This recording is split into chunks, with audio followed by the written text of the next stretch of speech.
This speech is going to be about a case which was brought before the European Court of Justice recently, and where the Court of Justice made a ruling which is expected to be a legal landmark. The background will become clear as I give the speech. The European Court of Justice is the smallest of the European Union's 4 key institutions. It doesn't have the same political clout that its 3 bigger brothers in the EU family have. Those are the European Parliament, the Council of Ministers, and the European Commission.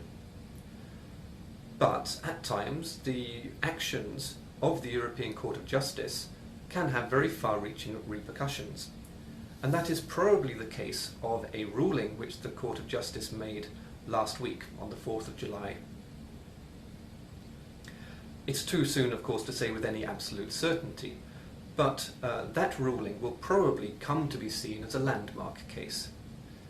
The importance of the ruling, and what will therefore turn it into a historic one, was the fact that for the first time ever, the court imposed a fine on one of the member states for failing to comply with community legislation.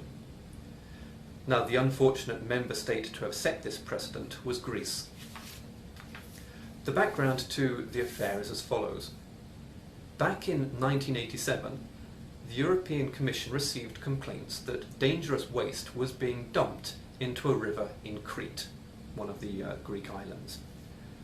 The Commission investigated the complaints and confirmed that yes, in fact, industrial waste and medical waste were being routinely dumped into a ravine near the mouth of the river.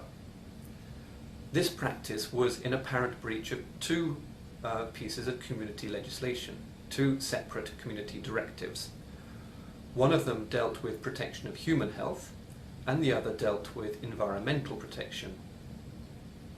The Commission informed the Greek authorities of these findings and requested that they take action to correct the situation. But the Greek authorities failed to do so, and as a result, the Commission took the case before the European Court of Justice. It accused Greece of non-compliance with those 2 community directives. The court ruled against Greece, and it ordered the country to implement those 2 directives fully. Now, that original ruling was back in 1992, and yet the illegal dumping is still happening now.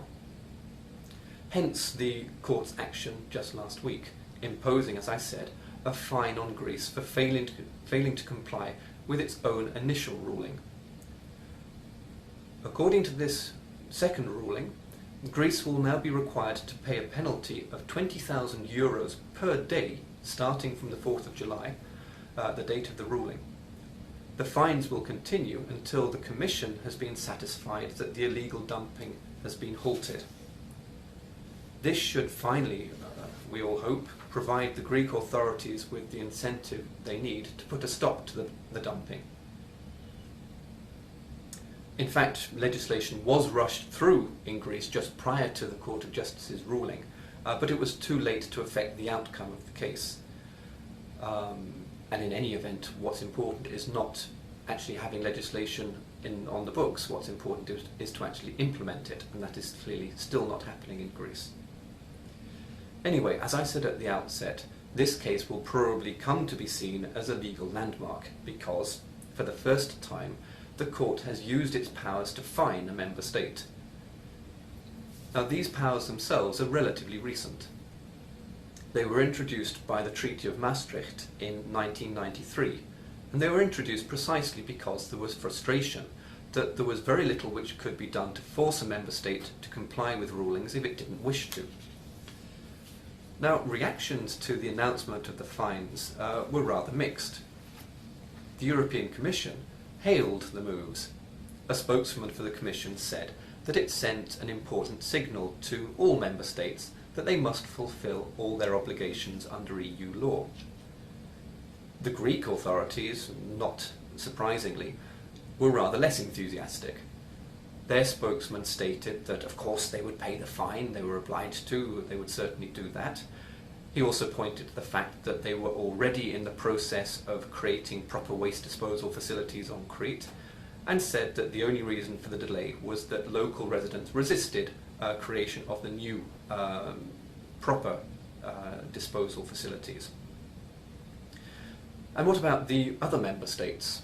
Well, they were rather muted in their response, and in particular France, which at the time held the presidency of the Council of Ministers. When a French presidency spokesman was asked for a reaction by journalists, he refused to be drawn on the matter. He probably knew, as the journalists most certainly did, that France itself is soon going to be in the dock over its own failure to implement a community directive. This time it's a directive relating to a ban on pregnant women working at night. The Court of Justice is due to rule on that case shortly, and France runs the risk of being in the rather embarrassing situation of having a fine imposed on it in turn, just at the time when it is meant to be showing the rest of Europe the way by being the President of the Council of Ministers. Thank you.